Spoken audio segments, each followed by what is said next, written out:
전 세계 여성 가운데 71%가 신체적, 성적 폭력을 경험했다고 하면 믿으시겠습니까? 인권에 대한 기본적인 교육조차 이뤄지지 않고 있는 북한과 제3국의 경우는 더 심각한데요.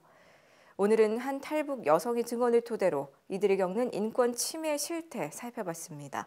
김수연 기자가 보도합니다. 지난 3월을 기준으로 국내 거주 탈북민 수는 모두 26,500명입니다. 해마다 평균 탈북자 1,500여 명이 우리나라에 입국하는데 이 중 70%는 여성입니다. 2002년 탈북해 6년 만에 남한에 정착한 한 여성을 통해 북한 여성의 인권 침해가 심각함을 전해들을 수 있었습니다. 자동차 운전좌석에 운전자 옆에 여자를 안 앉힙니다. 북한에서는 막말로 재수 없다고 하죠. 여자를 앉히게 되면은 잘못을 하지 않았음에도 불구하고 그런 인간적인 대접을 받더라도 거기에 대해서 하소연을 한다거나 그리고 공적인 도움을 바란다는 건 생각도 할 수 없었고요. 그녀는 북한의 철저한 사상교육 속에서 인권의 개념조차 배우지 못했다고 말합니다. 어렵게 감행한 탈북 과정 중에도 여성들은 수많은 인권 유린에 노출됩니다. 대부분은 성상납이나 강제 결혼 등 인신매매를 당합니다. 그녀 역시 탈북 브로커들에 의해 여러 업소를 전전하며 저임금과 상습체불 등 노동 착취를 당했습니다. 탈북민들은 일부 국가에서는 국제법상 난민으로 인정되지 않습니다.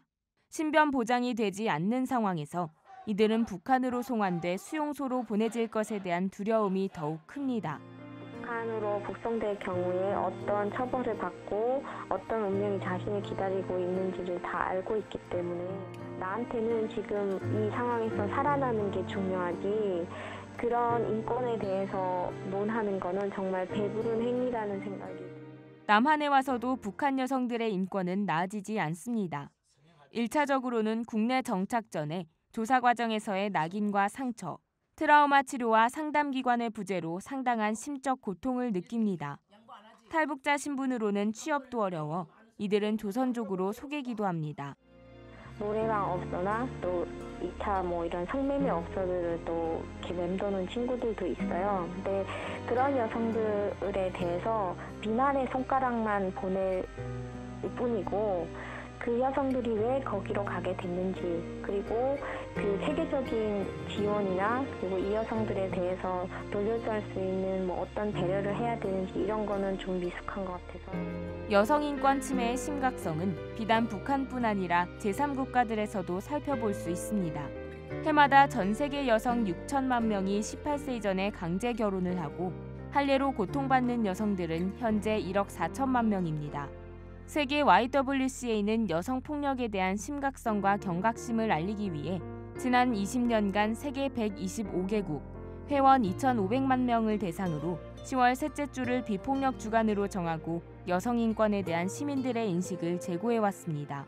하지만 지금도 세계 곳곳에서 일어나는 인권 유린을 막기 위해선 더 많은 실질적 대책 마련이 시급해 보입니다.